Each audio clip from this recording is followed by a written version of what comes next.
In life, we all encounter obstacles, and those obstacles come in all different shapes, sizes, and forms. The question is, how do we handle those obstacles? Do we attack them head on, or do we allow them to make us quit? Welcome to the No Quit Living podcast, where we aim to motivate and inspire listeners to never give up on themselves, their dreams, or their goals. We will interview successful people from all walks of life as they share their no-quit stories when they had the choice to give up or give in, but they didn't. We thank you for listening, and we hope to be that jolt of positivity as you go for your greatness. Welcome to episode number 232 of the No Quit Living podcast. I'm your host, Christopher J. Worth, and today's theme of the day is struggle. Our quote of the day comes to us from Robert II. The struggle you're in today is developing the strength you need for tomorrow. Don't give up.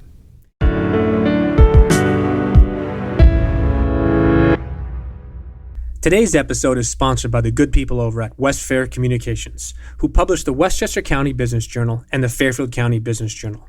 These newspapers do a wonderful job in covering all aspects of the business world within two of the most influential markets in the New York metropolitan area.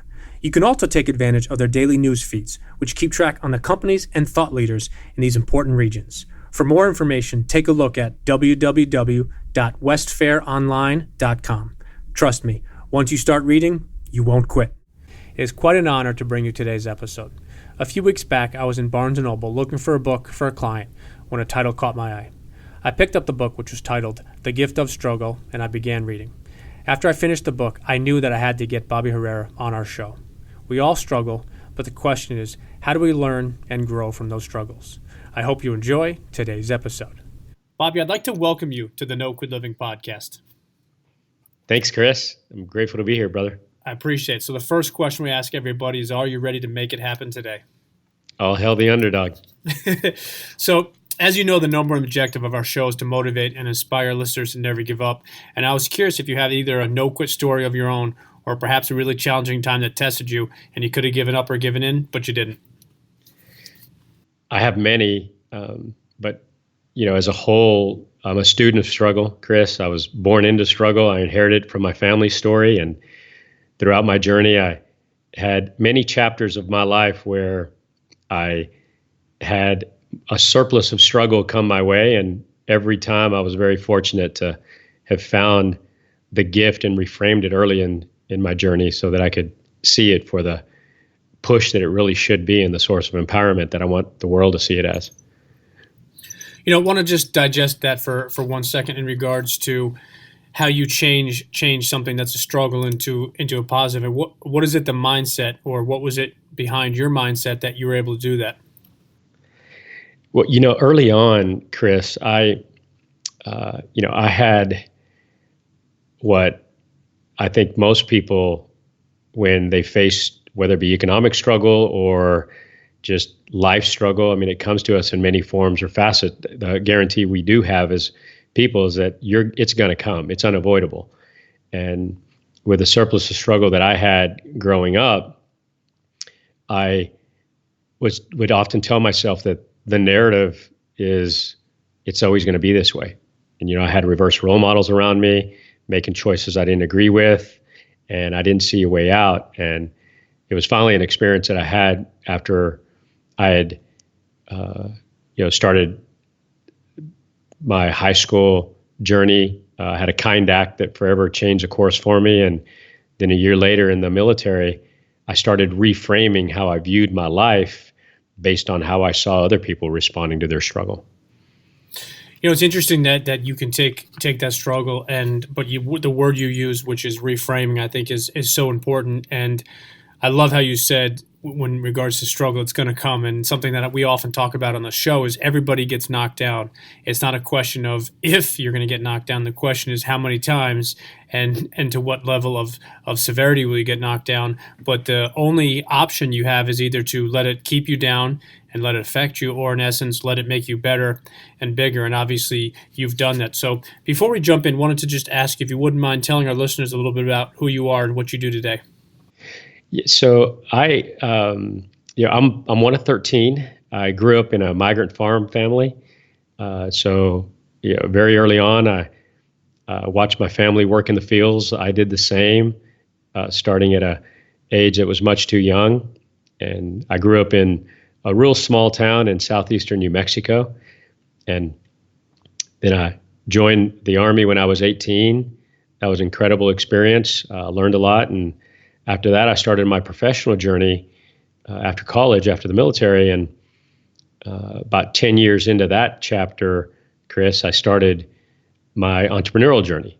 And I started an organization. Name of it is Populus Group, Latin for people, national HR services firm. And it'll be 18 years old in September. So we're still students. We have a lot to learn, but I've been blessed more than I could ever imagine through that journey. And struggle came in surplus through that journey. And as you know, I recently wrote a book that the intent of the book was to give the gift of struggle. And I wrote a leadership book that I wish someone would have written for me. And if it helps just one person reframe their struggle, Chris, I think it's a massive success in my mind. Before we went live, I mentioned to you I'm an avid reader, and the actual title of your book was what caught my eye. And I think it's just, as you've said it now 2 or 3 times, the whole idea of reframing. But The Gift of Struggle, which I definitely recommend to our listeners, is a book where it's about overcoming it. It's about taking that, whatever it is, thing that happened to your life, knocked you down, sidetracked you, and it's reframing it. And I think it's an awesome book. And like I said, that's why I reached out to you. I'm curious to get your answer. If you had to define yourself, but you could only use one word, what word would you pick? Underdog. I'm a sucker for the underdog. You don't want to see my NCAA bracket every year, Chris. It looks like my daughter picked it. No, I do want to see it, because that means if we're in the same pool, I know that you're going to win. Or, excuse me, I'm going to win. Excuse me. Yeah, you're going to beat me, hands down. And I picked that word only because at my core, it aligns with the mission you're on, inspiring people. It's like I just believe that everyone deserves an opportunity to succeed, and the end of that is we have more potential than we realize. And often in life, we have this narrative that we tell ourselves that things are going to work out exactly as planned, but it never does, right? And most things in life that we plan work out differently. So my story is no different than anyone else's. However, what I do believe that I've been fortunate enough to do is to have some experiences that allowed me to view them differently. And I think in short, what I've learned is that the long way is the shortcut, and you have to go through pain, suffering, and struggle to get to wisdom. There's no other way. And I just want kids like me who were born on the wrong side of the opportunity divide to get that hope that I desperately needed. I think some of the people that I look up to and some of the people that I follow on different platforms are the ones that have had those struggles and the ones that can talk about it. And whether it's somebody that's famous that we all know, or it's people that just do typical everyday things, is the ones that are really succeeding in their walk of life are the ones that have been knocked down but have learned from it. And you clearly have, and you talked about it quite a bit. And I wanted to get your perspective on the word success and what it means to you, or how do you personally define it? I'm going to define it in a manner that fast forwards to the end of my story, whenever that is, right? So whenever someone carves those words on my stone, which I hope is not anytime soon, Chris, I wanted to say, I want to have 3 things. The first thing is a all-pro dad and husband. That's at the very top. The second thing is I wanted to say incredibly awesome grandpa. And the third thing I wanted to say is help lots of kids and veterans. And if it says those 3 things on my stone, whatever money I have at the end or don't only fuels those dreams of those 3, I feel like I ran through the tape. So I got to tell you that I've asked this question now probably close to 250, 260 times, and I never ever get a identical answer. Some things are similar, but I think how you defined it is absolutely perfect. And why I love this question so much is because there is no right or wrong answer. It's not a yes or no question. And I think those three things are awesome. And one of the things we often talk about is you reverse engineer something. And in essence, what you're doing is you're reverse engineering what you want your legacy to be. And I think it's amazing because you have a very specific goal. And Zig Ziglar, who was a mentor of mine, had a famous quote: "You can't hit a target you don't have." And I learned that both logically and tactically in the Army, right? I like even my own personal life and in my business, we don't set goals, we set targets, because target is something you specifically intend to hit. Now, when you don't hit it, all that means is you have to calibrate. All right. So your next stop line should be your new starting line. Life isn't that complicated if we choose to simplify it and look at it in a manner that doesn't allow us to fall to the gravity of perfection and all that, all that stuff that happens. It's well intended. It's just wrong. I think it's really neat to get your perspective on goals and target. And I think people use different words and different verbiage, but the reality is you have something that you want to hit, or you have something that you want to accomplish it.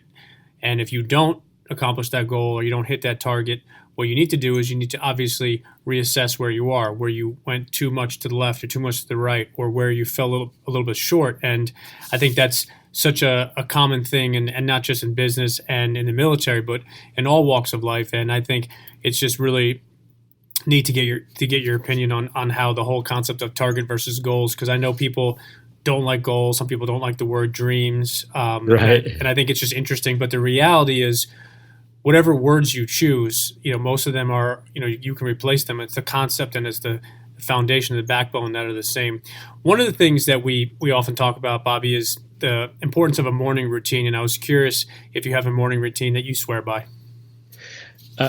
I do. And, I'm also human, so it's imperfect. So here's what's most important to me, right? Like, I'm a big believer in you start right, you end right. And, most mornings when I'm in great sync and in great rhythm, my day starts with, taking care of myself. And the healthier I am, the better I can be for my family and my community. And, I'm definitely avid and intentional about starting in the gym bright and early. And, one of the first things I do is I practice my gratitude.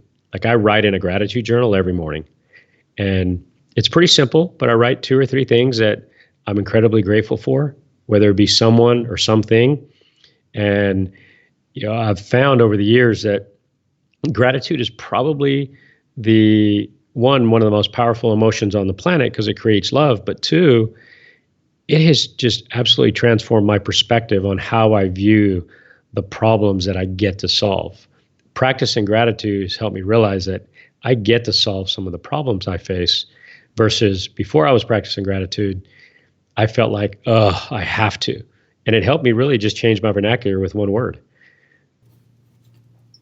I love the I get to versus I have to. It reminds me of something that we often share, which is this happened to me as opposed to it happened for me. And I think when you change your mindset and when you tweak it a little bit, I think it has such a huge potential to be really powerful. I wanted to ask just a quick follow-up question. I talk a lot about the morning routine and morning rituals, and I have a 2-pager that I use with my clients, and a lot of my friends use it as well.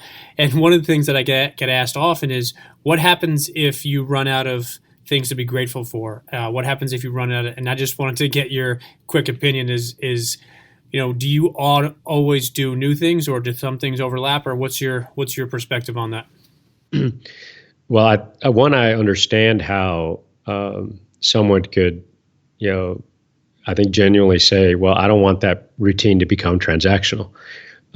I have yet to run into a deficit on things that I'm grateful for. I tend to keep things pretty simple. I'm blessed. I have 3, healthy kids that are imperfect and growing and making lots of mistakes, and I'm trying to prepare them for the path versus, prepare the path for them. So, often I look for the little things, and it's those little things like, hey, my daughter was very kind to this person that she met. And like, I genuinely look for it. And if you don't look for things in your life to be grateful for, then you're going to run out of those things that you're, documenting. So I think it's an and, Chris. Does that resonate? Yeah, no, and I think it's really important what you just said is, it's the little things. And I think when I teach this and I try to work on it with clients and with teams and companies that I work with, it's, just being more receptive to what's out there. And I think people overanalyze, well, I should be grateful for my home or for my husband or for my job. And don't get me wrong, there's nothing wrong with that. But I think it's also some of those simple things, like you just said, something that your daughter does. I shared a gratitude in one of my journals with something that my kids did this past weekend, and it's those little things that add up, and I think it's really, really important. So I appreciate you touching on that for a second. One of the things we often try to dissect, and speaking about your book, is what people are reading, and I'm curious if you're reading anything right now or if you've read something recently that you'd like to recommend to our listeners. Yeah, I have. I'm a big avid reader myself, Chris. I'm also a very avid rereader. And I'm in a reread mode right now where I actually picked up a book from a phenomenal group of two authors. It's called Living Forward. And, my good friend Daniel Harkavy, I built a friendship with him. He wrote the book with Michael Hyatt. And it's a phenomenal, intentional, like, resource for someone who wants to have a fulfilling story and focus on what matters most. So, I think repetition is the mother of skill. And so I tend to reread a lot of the reads that really stood out to me. And that's one that I'm diving into again right now. I'm glad you just mentioned that. That book is actually sitting on my shelf, and I have yet to read it. So now, based on your quick little review and the fact that you're rereading it, I'm definitely going to check it out. Oh, it's two thumbs and a big toe. You're going to love it. They did a great job with it. You're going to love it. Is that two very wise gentlemen? Is that an official two thumbs and a big toe? I've never heard that. Yeah, that's my endorsement for it. How's that? Like I said, I've never heard it, so it's clearly better than just two thumbs up. You got it. So, assuming you could go back and give the 20-year-old version of yourself one piece of advice, I'm curious what that would be. Well, it'd be a pretty comical event, because my 20-year-old self was too stubborn to listen. My 20-year-old self would have graciously accepted the free beer that I would buy him. Knowing what I know now, I wouldn't waste a second telling my 20-year-old self to do anything different, because I would just buy him a beer and say, hey, have fun. It's going to be fun to watch your train wreck over the next 30 years. You're going to learn a lot. You're going to fall on your face a lot, but every one of those, they're going to make you the person that you imagine. So yeah, that's how that conversation would go for me. I think the 20-year-old version of yourself and my 20-year-old version would probably have gotten along very well. Yeah, well, I'm certain they'd be sitting right next to you. It's like, hey, do I get a free beer too, sir? Right? So, you keep talking as long as you keep buying us drinks. We're good. That's right. And I think on a serious note, I say that a little bit tongue in cheek, yet I also, when people ask me, hey, if you could go back, what would you change? And as tempting as that, like, time machine episode is in our story, I wouldn't change a thing. And because every one of those, setbacks, those falls, those times when I had the absolute tar kicked out of me, they really shaped who I was. I mean, we're all compressed diamonds, and if we allow that compression to do its work, then we become the person we imagine. Now, if we try to smother it and avoid it, as I think hopefully you took that from my book, my leadership philosophy is pretty simple, Chris, and that we all struggle. Every struggle teaches us something. That's the gift. And leadership is sharing those gifts with others. So No, I definitely got that message in your book, and I think the word struggle for me is something that's been an important part of my life, and the reason I say that is not from a woe is me perspective, but just like you said, I personally wouldn't change a thing, because you go back to that magical time machine, and the reality is if you change one thing, it's kind of like the Back to the Future movie where you change one little thing, but all of a sudden everything else changes. So I think it's just a really interesting perspective, and like you said, every time you get knocked down, every time you get the tar kicked out of you, it makes you better, it makes you stronger, and it makes you more educated to handle the next opportunity or the next struggle or the next challenge that comes your way. And I think it's remarkable how you took that into a book and you made it the book, but the reality is it's your story just told in your words. And a follow-up question I always ask to that is, if I had the opportunity to grant you dinner with anybody, dead or alive, who would you pick? I'd flip a coin and it would be one of my grandfathers, because I wasn't fortunate enough to meet them before their story ended. And, either one, Chris, would just make my heart sing, and I would be the time of my life.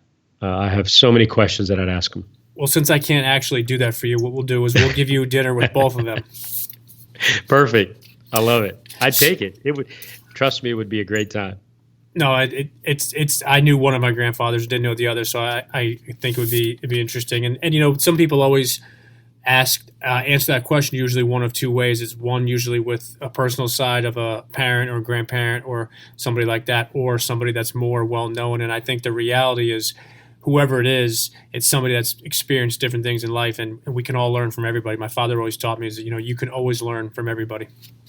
Undoubtedly. And anytime we get that opportunity, if we don't show up to that interaction with at least a couple of pages of questions pre-written down, we're not maximizing that opportunity. So No, I couldn't agree with you more. and I think it's got to be a prerequisite. If you don't have notes or something typed out or written out, you can't actually have the dinner.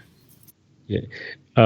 Chris, do you mind if I share one thing? Yeah, go for it. A while ago when we were talking about the look back and just having the right perspective on that, our individual journey there, one of the most fulfilling parts of sharing my struggles through the years with others have been through a part of my story that's very important to me. Like, I do a lot of storytelling for kids born on the wrong side of the opportunity divide, and for veterans, those brave men and women who have raised their hand to protect us. And when I tell very raw, authentic stories about when I fell, how it helped me, and the hard lessons I learned, every time without fail, I get this amazing fulfillment from the look I see in their face. And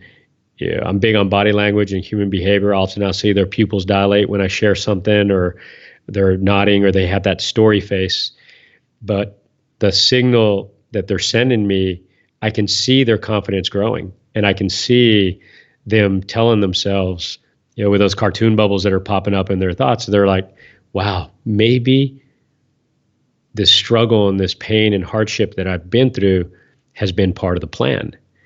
Nothing's more rewarding than that. And you have a lot of great listeners. We need to tell those stories. They build trust, they build connection.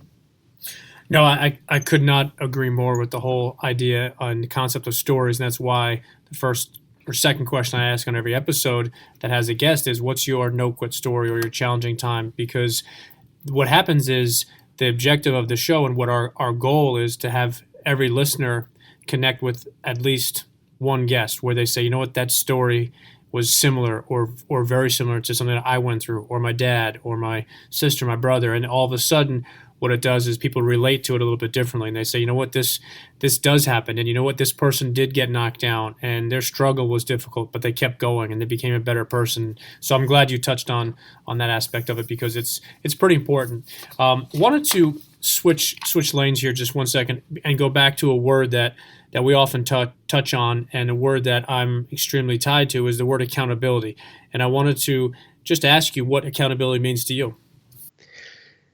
Well, I think it is synonymous in my mind with the word promise. And when you do what you tell yourself that you're going to do, when you tell yourself you're going to do it, like I've yet to see something bad happen as a result.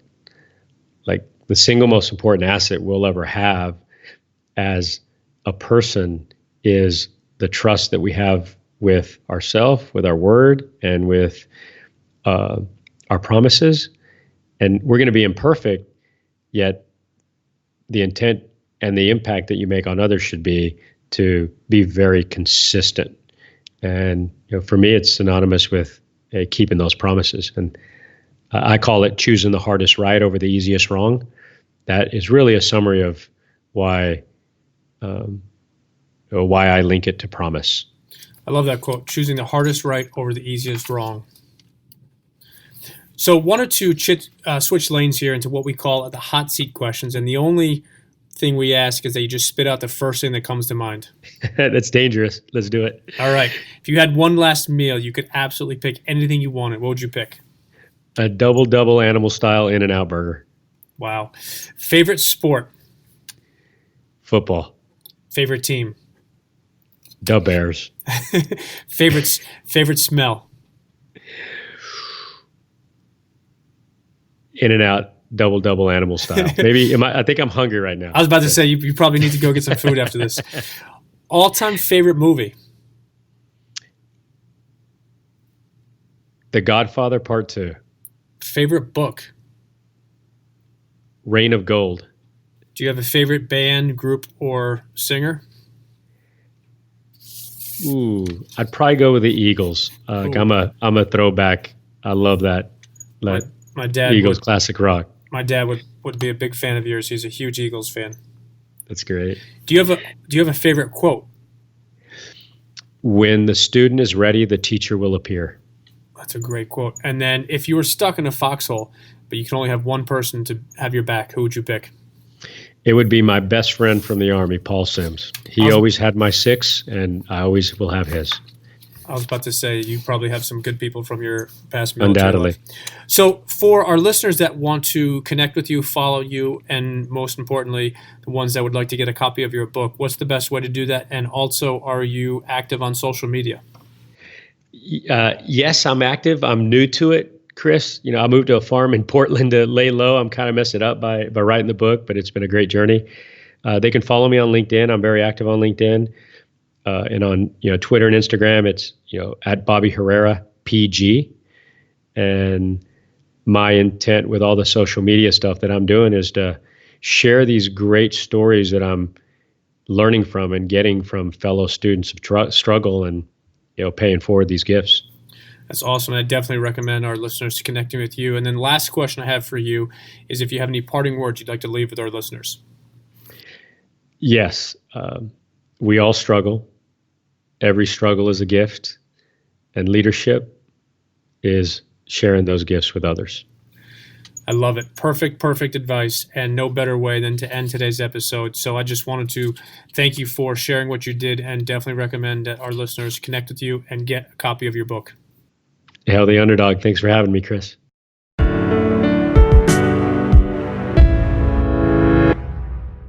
Thank you for listening to episode number 232.